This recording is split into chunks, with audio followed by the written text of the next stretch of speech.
ये योग में सहज ही प्राप्त होता है। Context, commitment and compassion. जीवन का संदर्भ को एक विशाल दृष्टिकोण से हम देखते हैं तो छोटी छोटी बातों में हम उलझते नहीं। कॉन्टेक्स्ट चाहिए। और जब तक जीते हो जरा मुस्कुराते जियो, प्रसन्नता से जियो, सबको गले लगाते जियो। भाई मुसीबत किसको नहीं आया है बताओ?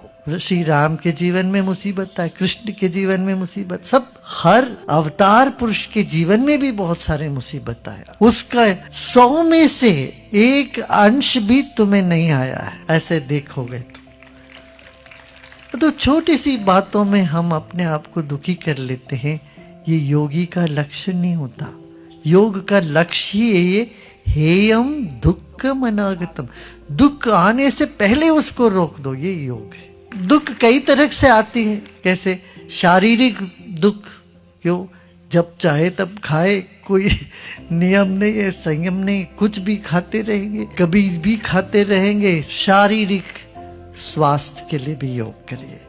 बिहेवियर साइंस के लिए भी योग का इतना बड़ा योगदान है। कर्म में कुशलता लाने में भी योग का काम है। वाणी की शुद्धता आती है, वाणी में मधुरता, स्नेह, बुद्धि में समझ, तीक्ष्णता।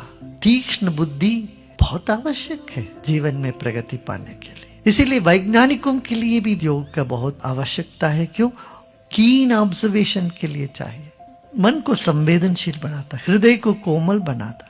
कंपैशन, जिसके जीवन में वो जीवन ही नहीं है। करुणा माने हम समझते सिर्फ दूसरों के ऊपर दया करते हैं, वही। तुम अपने पर भी करुणा करो, अपने पेट पर भी दया करिए, बहुत ज्यादा उस पर नहीं घुसाएंगे। अपने जोड़ों पर भी करुणा करिए, थोड़ा उसको मोड़ना काम देते रहिए। कमिटमेंट, निष्ठा। कोई चीज हाथ में लेंगे तो उसको करना, पूरा करना चाहिए। प्रतिज्ञाबद्धता, चाहे 100 बार टूट जाए कोई हर्ज नहीं, फिर शुरू करो। आप कोई भी प्रतिज्ञा लेते हो, टूटता है मान लो, इससे उदास होकर छोड़ना नहीं, फिर प्रयत्नशील रहना। अब इसी को अभ्यास करते हैं। कोई भी कमिटमेंट ना हो तो जीवन में सुख नहीं मिलेगा, शांति नहीं मिलेगी। जीवन कमिटमेंट के बगैर चलेगा नहीं। तो इसलिए वो कमिटमेंट हमारे भीतर है क्या, ये हमें देखना है, परखना है। ये योग है। योग हमें योग्य बना देता है जीवन के लिए, समाज के लिए, अपने लिए और परमात्मा के लिए।